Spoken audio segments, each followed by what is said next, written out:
नमस्कार साथियों, हमारे चैनल पे आपका बहुत बहुत स्वागत है। साथियों, एनसीईआरटी कक्षा 8 का चैप्टर है जंतुओं में जनन। इस अध्याय को हम पढ़ेंगे लेवल फर्स्ट और लेवल सेकंड रीड दोनों में ये टॉपिक है। तो एनसीईआरटी का टॉपिक है जंतुओं में जनन। अब ये जनन है, जनन जन्म देने की प्रक्रिया या फिर नई संतति उत्पन्न करने की प्रक्रिया को कहते हैं। अब जनन आवश्यक क्यों होता है? पहला प्रश्न यही है कि जनन आवश्यक क्यों है? क्योंकि अपनी प्रजाति है उसको बनाए रखने के लिए जनन आवश्यक है। कोई भी प्रजाति है, अगर वह जनन नहीं करेगी तो वह प्रजाति लुप्त हो जाएगी। इसलिए जनन आवश्यक अपनी प्रजाति को बनाए रखने के लिए। अब हम थोड़ा सा किताब में देखते हैं। आपने पाचन, परिसंचरण, श्वसन प्रक्रम के बारे में पिछली कक्षा में पढ़ा था। क्या आपको इस विषय में याद है? ये प्रक्रम प्रत्येक जीव की उत्तरजीविता के लिए आवश्यक है, यानी जीवन को बनाए रखने के लिए।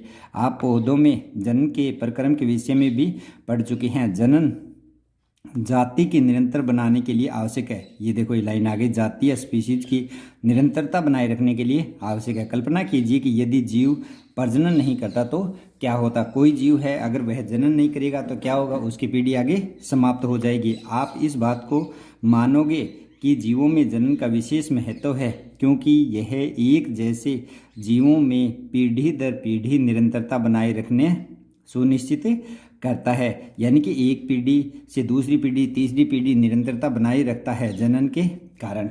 अब जनन से संबंधित निम्न में से कौन से कथन सत्य है या कौन से कथन असत्य है? सबसे पहला, ये सजीव का लक्षण होता है।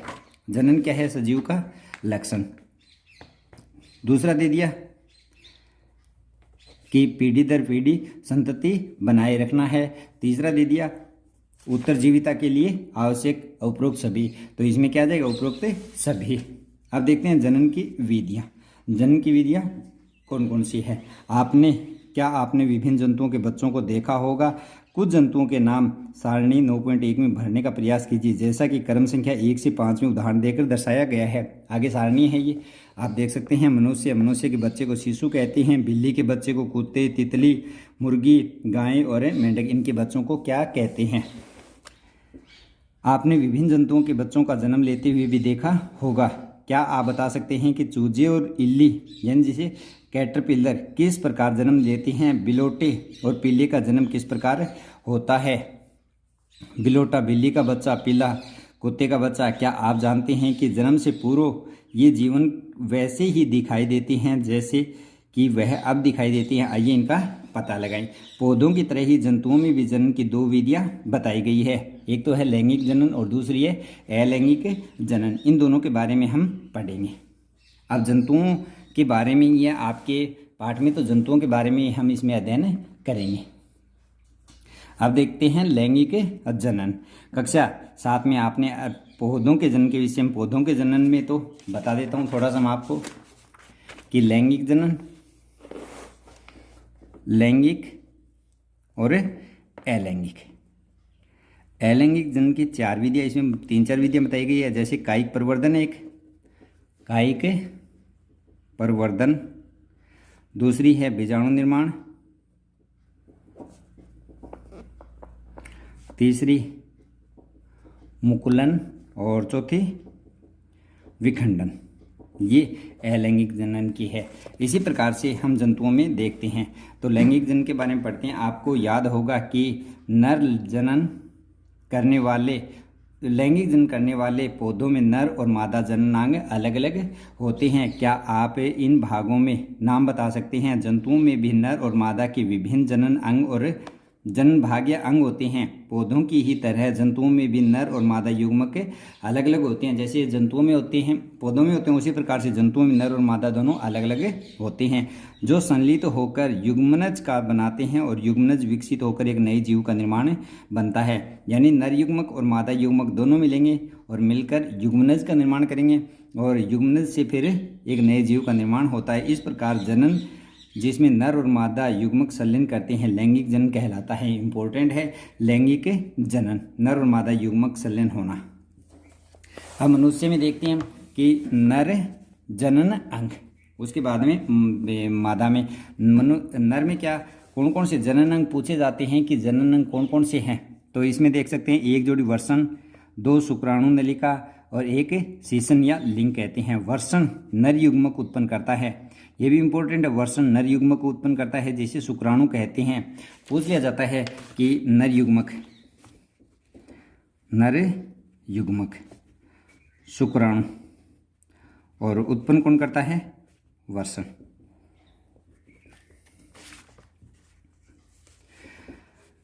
वर्षण लाखों शुक्राणु उत्पन्न करता है जिसमें शुक्राणु का चित्र, शुक्राणु यद्यपि बहुत सूक्ष्म होते हैं पर प्रत्येक में एक सिर, एक मध्य भाग और एक पूंछ होती है।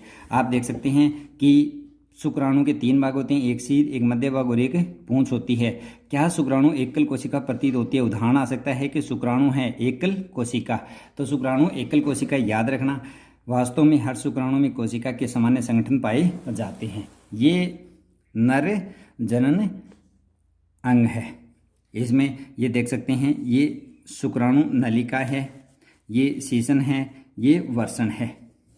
आगे इसमें शुक्राणु, मानव शुक्राणु का चित्र दिखाया गया है। ये पूंछ भाग है, ये मध्य भाग है और ये सिर भाग है। अब शुक्राणु में पूंछ क्या काम आती है? इंपॉर्टेंट प्रश्न है ये भी। शुक्राणु में पूंछ क्या काम आती है? शुक्राणु में पूंछ है वो गति के काम में आती है, याद रखना। मादा जनन, अब हम मादा जनन अंग के बारे में पढ़ेंगे। तो नर जनन अंग है, उसमें कौन कौन शामिल है? इसी प्रकार से मादा जनन अंग है, उसमें कौन कौन शामिल है? इन बातों को आप ध्यान देना।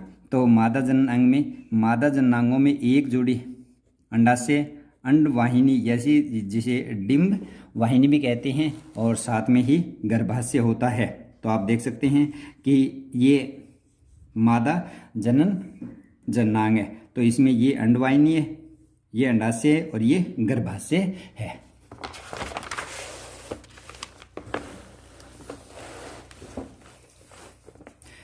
अब इसमें मादा युग्मक उत्पन्न होता है जिसे अंडाणु कहते हैं। यानी कि जो अंडाशय उससे मादा युग्मक पैदा होता है उसे अंडाणु कहते हैं।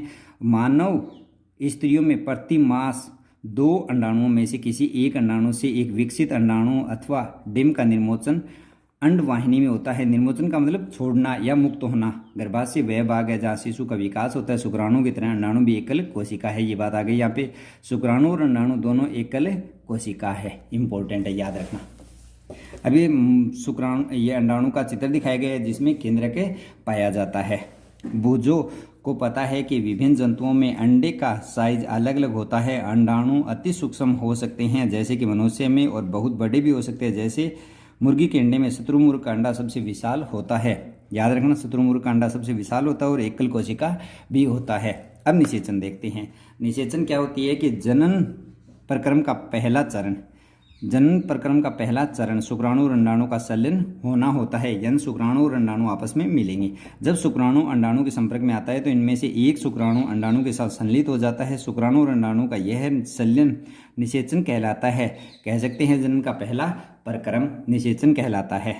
निषेचन के समय शुक्राणु और अंडाणु संलित होकर एक हो जाते हैं और निषेचन के परिणाम स्वरूप युग्मनज का निर्माण होता है। निषेचन के बाद में युग्मनज बनेगा। अब निषेचन की प्रक्रिया दिखाई गई है। ये अंडाणु है, इसमें शुक्राणु प्रवेश कर रहे हैं, उसके बाद में केंद्रक संलित हो रहे हैं दोनों के, और युग्मनज का निर्माण हो रहा है। अब देखते हैं निषेचन के प्रक्रम में स्त्री के अंडाणु और नर के शुक्राणु का संयोजन होता है। अतः नई संतति में कुछ लक्षण अपनी माता से और कुछ लक्षण अपने पिता से वंशानुगत होते हैं। अपने भाई और बहन को देखिए, यह पहचानने का प्रयास कीजिए कि इनमें से कौन से लक्षण माता से और कौन से लक्षण पिताजी से आए हैं। अब एक आता है आंतरिक निषेचन। आंतरिक निषेचन क्या होता है? वह निषेचन जो मादा के शरीर के अंदर होता है आंतरिक निषेचन कहलाता है। मनुष्य, गाय, कुत्ते और मुर्गी इत्यादि अनेक जंतुओं में आंतरिक निषेचन होता है। तो आपसे पूछ लिया जा सकता है कि आंतरिक निषेचन किन में होता है, या फिर मनुष्य, गाय, कुत्ते आदि में निषेचन का प्रकार है। अब हम आगे देखते हैं। क्या आपने परखनली शिशु के विषय में सुना है? टेस्ट ट्यूब बेबी आपने सुना होगा। तो इसमें क्या बताया गया है कि ऐसी स्त्रियां शिशु उत्पन्न करने में असमर्थ होती है जिनके अंडवाहिनियां क्या हो? अवरुद्ध। आप देख सकते हैं ये अंडवाहिनी है, ये अंडवाहिनी अगर अवरुद्ध हो जाती है तो अंडा बाहर नहीं आता, शुक्राणु और अंडाणु का मेल नहीं होता है। अगर ये अवरुद्ध हो जाती है तो ऐसी स्त्रियां शिशु उत्पन्न करने में असमर्थ होती है। क्योंकि निषेचन के लिए शुक्राणु मार्ग अवरुद्ध होने के कारण अंडाणु तक नहीं पहुंच पाते हैं। ऐसी स्थिति में डॉक्टर ताज़ा अंडाणु एवं शुक्राणु एकत्रित करके उचित माध्यम से कुछ घंटों के लिए एक साथ रखते हैं, जिसे IVF या फिर इन विट्रो निषेचन। शरीर के बाहर कृत्रिम निषेचन हो सके। अगर निषेचन हो जाता है तो युग्मनज को 1 सप्ताह तक विकसित किया जाता है, जिसके पश्चात उसे माता के गर्भाशय में स्थापित किया जाता है। माता के गर्भाशय में पूर्ण विकास हो जाता है, अतः शिशु का जन्म सामान्य शिशु की तरह होता है। इस तकनीक द्वारा जन्मे बच्चे को क्या कहते हैं? प्रगनली शिशु कहते हैं। आपको यह जानकर आश्चर्य होगा कि अनेक जंतुओं में निषेचन की क्रिया मादा जंतु के शरीर के बाहर होती है। इन जंतुओं में निषेचन जल में होता है, यानी कि निषेचन के लिए माध्यम की आवश्यकता होती है। कुछ जंतु होते हैं उनमें शरीर के बाहर और कुछ में शरीर के अंदर। जैसे शरीर के अंदर तो आंतरिक निषेचन होगा और जो शरीर के बाहर होगा वो बाह्य निषेचन। और बाह्य निषेचन होता है उसमें जल की आवश्यकता होती है निषेचन के लिए। अब बसंत या वर्षा ऋतु के समय किसी तालाब अथवा मंद गति से बहते झरने का भ्रमण कीजिए। जल पर तैरते हुए मेंढक के अंडों को ढूंढिए। अंडों के रंग और साइज को नोट कीजिए। बसंत ऋतु और वर्षा ऋतु में मेंढक और टोड पोखर, तालाब और मंद गति से बहते झरने की ओर जाते हैं। तब नर और मादा एक साथ पानी में आते हैं। नर और मादा पानी में एक साथ आते हैं। जो मादा सैकड़ों अंडे देती है और मुर्गी के अंडे की तरह मेंढक के अंडे के ऊपर कवच नहीं होता। इंपॉर्टेंट बात है, मेंढक की जो अंडा है उसके ऊपर कवच नहीं होता है। यह अपेक्षाकृत बहुत कोमल होता है। जेली की एक परत अंडों की एक साथ रखती है। जेली की एक परत है वो अंडों को एक साथ में रखती है और इनकी सुरक्षा करती है। तो आपसे पूछ लिया जा सकता है कि मेंढक के अंडों की सुरक्षा कैसी होती है? जेली की एक परत के द्वारा। अब चित्र में मेंढक के अंडे दिखाए गए हैं। आगे देखते हैं। मादा जैसे ही अंडे देती है, नर उस पर शुक्राणु छोड़ देते हैं। प्रत्येक शुक्राणु अपनी लंबी पूंछ की सहायता से जल में इधर उधर तैरता है। ये आ गया। शुक्राणु की पूंछ से किसके काम आती है? गति करने के काम आती है। शुक्राणु अंड कोशिका के संपर्क में आता है और जिससे परिणाम स्वरूप निषेचन होता है। इस प्रकार का निषेचन जिसमें नर और मादा युग्मक का संलयन मादा के शरीर के बाहर होता है बाह्य निषेचन कहलाता है। यह मछली, स्टारफिश जैसे जलीय प्राणियों में होता है। याद रखना, मछली, स्टारफिश, मेंढक आदि प्राणियों में होता है। अब इसमें है मछली और मेंढक एक साथ सैकड़ों अंडे क्यों देती है, जबकि मुर्गी एक समय में केवल एक ही अंडा देती है? इंपॉर्टेंट है। क्यों? क्योंकि जो मछली और मेंढक है इनमें एक साथ इतने अंडे देने का कारण मैं आपको बता देता हूँ कि इसमें जो निषेचन है उसकी संभावना को बढ़ाने के लिए एक साथ अंडे दिए जाते हैं। अब ये देख सकते हैं, यदि यह जंतु सैकड़ों अंडे देती है तथा लाखों शुक्राणु निर्मोचित होते हैं तो सारे अंडों का निषेचन नहीं होता है और वह नया जीव नहीं बन पाता। इस कारण यह है कि अंडे और शुक्राणु निरंतर जल की गति, वायु और वर्षा से प्रभावित होते रहते हैं। और तालाब में दूसरे ऐसे जीव भी होते हैं जो इन अंडों को भोजन करते हैं। अतः अंड कोशिका और शुक्राणुओं की बड़ी संख्या में उत्पन्न होना आवश्यक है ताकि उनमें से कुछ निषेचन सुनिश्चित किया जा सके। अब देखते हैं भ्रूण का परिवर्धन। भ्रूण का परिवर्धन, एक एकल कोशिका किस प्रकार एक जीव बना सकती है? तो भ्रूण का परिवर्धन देखते हैं, कैसे भ्रूण का निर्माण होता है। निषेचन के परिणाम स्वरूप युग्मनज बनता है। ये बात याद रखना, युग्मनज बनता है जो विकसित होकर भ्रूण में विकसित हो जाता है, परिवर्धित हो जाता है। युग्मनज के बाद में भ्रूण युग्मनज लगातार विभाजित होकर कोशिकाओं के गोले में बदल जाता है और तत्पश्चात कोशिकाएं समूहीकृत होने लग जाती है और विभिन्न ऊतक और अंगों में परिवर्तित हो जाती है। कोशिकाएं मिलकर ऊतकों का निर्माण, ऊतक से फिर अंग बनेंगे और अंगों से फिर अंग तंत्र का निर्माण होगा। इस विकसित होती हुई संरचना को भ्रूण कहते हैं। यानी ऊतक और अंगों में परिवर्तित होने पर जो संरचना बनती है उन्हें भ्रूण कहते हैं। भ्रूण गर्भावस्था की दीवारों में रोपित होकर विकसित होता रहता है। गर्भावस्था में भ्रूण का निरंतर विकास होता रहता है। धीरे धीरे विभिन्न शारीरिक अंग जैसे हाथ, पैर, आँख, सिर, कान इत्यादि विकसित हो जाते हैं। भ्रूण की यह अवस्था जिसमें सभी शारीरिक भागों की पहचान हो गर्भ कहलाता है। गर्भ भी पूछ लिया जाता है। जब गर्भ का विकास पूरा हो जाता है तो माँ नवजात शिशु को जन्म देती है। जब गर्भ का कार्य जो विकास पूरा हो जाता है तो उस काल के बाद माँ शिशु को जन्म देती है। तो ये देख सकते हैं आप, शिशु है और ये यहाँ पे अंडोत्सर्ग है, यहाँ पे अंडोत्सर्ग होगा, युग्मनज बन जाएगा और यहाँ पे रोपित हो जाएगा, भूरण, भूरण का रोपण हो जाएगा।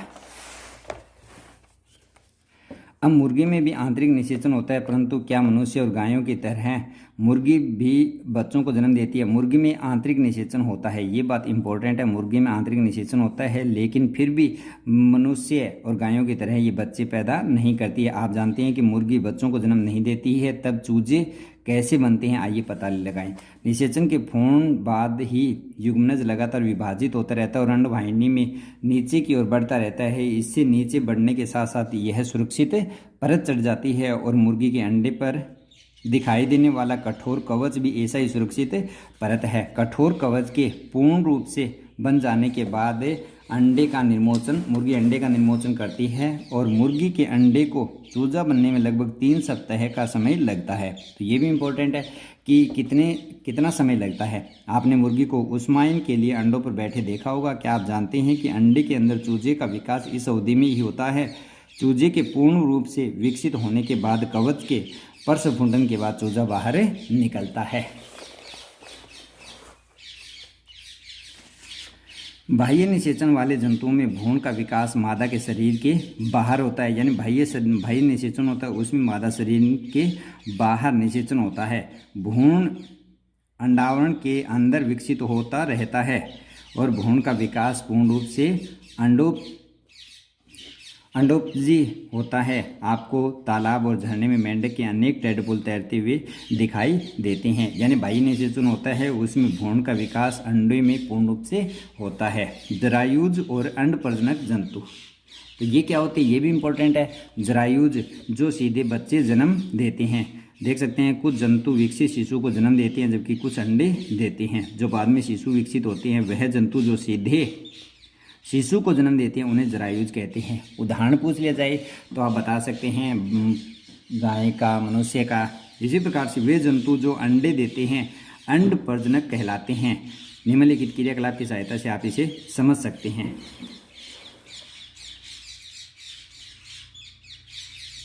अब शिशु से वयस्क बनना, नवजात जन्मे प्राणी अथवा अंडे के प्रस्फुटन से निकले प्राणी तब तक वृद्धि करती रहती हैं जब तक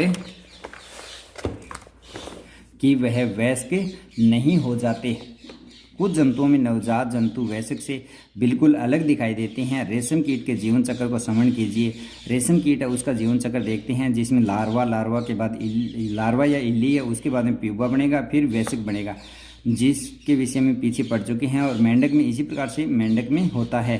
मेंढक में अंडा, फिर टैडपोल के बाद में वयस्क बनता है। क्या टैडपोल वयस्क मेंढक से भिन्न दिखाई देता है? क्या आप सोच सकते हैं कि किसी दिन यह टैडपोल वयस्क मेंढक बन जाएगा? अब देख सकते हैं इसमें ये अंडे से टैडपोल बनेगा प्रारंभिक, फिर टैडपोल बाद में और फिर वयस्क। और टैडपोल से वयस्क बनता है, उससे दौरान जो क्रिया होती है उसे क्या कहते हैं? कायांतरण, या टैडपोल का वयस्क में रूपांतरण कायांतरण कहलाता है। पूछ सकते हैं कायांतरण क्या प्रक्रिया है, या फिर टैडपोल को वयस्क में रूपांतरण की प्रक्रिया क्या कहलाती है? कायांतरण कहलाती है। या कायांतरण किससे संबंधित है? जैसे हम बड़े होते हैं हम शरीर में किस प्रकार के परिवर्तन देखते हैं? हमारे शरीर में अनेक प्रकार के परिवर्तन होते हैं। ये तो थी लैंगिक जनन की बात। अब हम करते हैं अलैंगिक जनन की बात। तो अलैंगिक जनन में नर और मादा दोनों की आवश्यकता होती है, एक नर की और एक मादा की।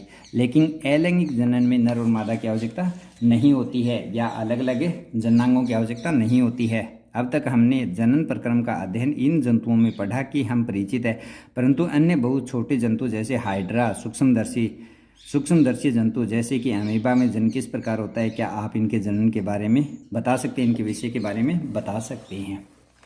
अब हाइड्रा में देखते हैं।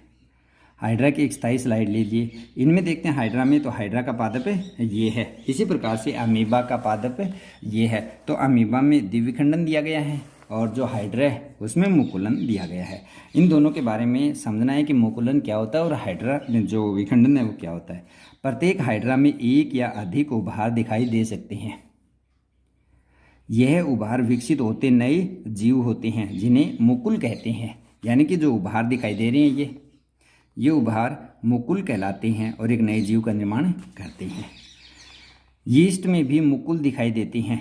हाइड्रा में भी एक एकल जनक से निकलने वाले उर्ध्वद से नए जीव का विकास होता है। इस प्रकार के जनन को, जिसमें केवल एक ही जनक नए जीव को जन्म देते हैं, अलैंगिक जनन कहलाते हैं। हाइड्रा में मुकुलन से नया जीव विकसित होता है, इसलिए इस प्रक्रिया को मुकुलन कहते हैं। यानी कि मुकुलन है, इसमें एक हाइड्रा का उदाहरण, दूसरा यीस्ट का भी उदाहरण आता है। या फिर पूछ लिया जाता है कि मुकुलन निम्न में से किसमें मुकुलन के द्वारा जनन होता है। 4 जीवों के नाम दे दिया जाएगा, इनमें से एक ये दे दिया जाएगा, पहचानना है। या फिर हाइड्रा में जनन का प्रकार है। तो आगे देखते हैं अलैंगिक जनन की अगली विधि। अब अमीबा के बारे में आपको समझना यह याद है कि अमीबा एक कोशिकीय जीव है। इसमें केंद्रक के 2 भागों को विभाजित से जन्म प्रक्रिया प्रारंभ होती है। केंद्रक के 2 भाग हो जाते हैं, ये देख सकते हैं आप चित्र में। ये केंद्रक है, फिर यहाँ पे विभाजित हो रहा है और फिर 2 जीवों का निर्माण हो गया।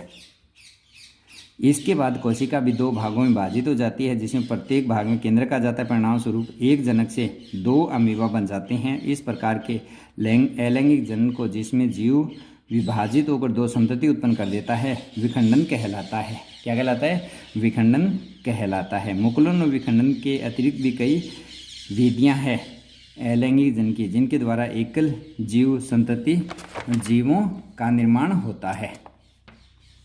ये कलोन बनाया गया है, डोली बेड का कलोन बनाया गया है। अब इसके कुछ इम्पोर्टेंट बिंदु है। अब बिंदु पहला है, जंतु 2 विधियों द्वारा प्रजनन करते हैं, अलैंगिक जनन और लैंगिक जनन। दूसरा दिया गया है, नर युग्मक और मादा युग्मक के संलयन के द्वारा जनन को क्या कहते हैं? लैंगिक जनन। अंडाशय, अंडवाहिनी और गर्भाशय मादा के जनन अंग है। नर युग्मक के जनन अंग वर्षण, शुक्राणु नलिका और सेशन है। अंडाशय मादा युग्मक उत्पन्न करते हैं, जिसे अंडाणु, और वर्षण नर युग्मक उत्पन्न करते हैं, जिसे शुक्राणु कहते हैं। अंडाणु और शुक्राणु का संलयन निषेचन कहलाता है। निषेचन अंडाणु युग्मनज कहलाता है। मादा के शरीर के अंदर होने वाले निषेचन को आंतरिक, यह मनुष्य और मुर्गी, गाय आदि में होता है। वह निषेचन जो मादा शरीर के बाहर होता है बाह्य कहलाता है, जैसे मेंढक, मछली, स्टोरफिश आदि में। युग्मनज में अनेक विभाजन होते हैं, जिन्हें क्या कहते हैं? भ्रूण कहते हैं। भ्रूण गर्भाशय की दीवार में स्थापित होता है, जिसकी वृद्धि और परिवर्धन होता है। भ्रूण की वह अवस्था जिसमें उसके सभी शारीरिक भाग विकसित होकर पहचान योग्य हो जाते हैं, उसे क्या कहते हैं? गर्भ कहते हैं। परिभाषा आ सकती है।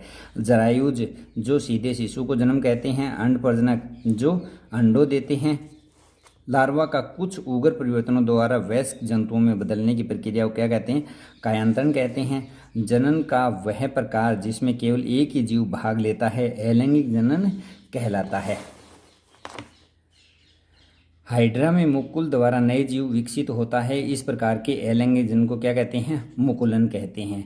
अमीबा समय 2 भागों में विभाजित होकर संतति उत्पन्न करता है। इस प्रकार के अलैंगिक प्रजनन को क्या कहते हैं? द्विविखंडन कहते हैं। धन्यवाद दोस्तों, ये आज का अपना चैप्टर था। अगर वीडियो अच्छा लगे तो चैनल को सब्सक्राइब अवश्य कर लें। धन्यवाद दोस्तों।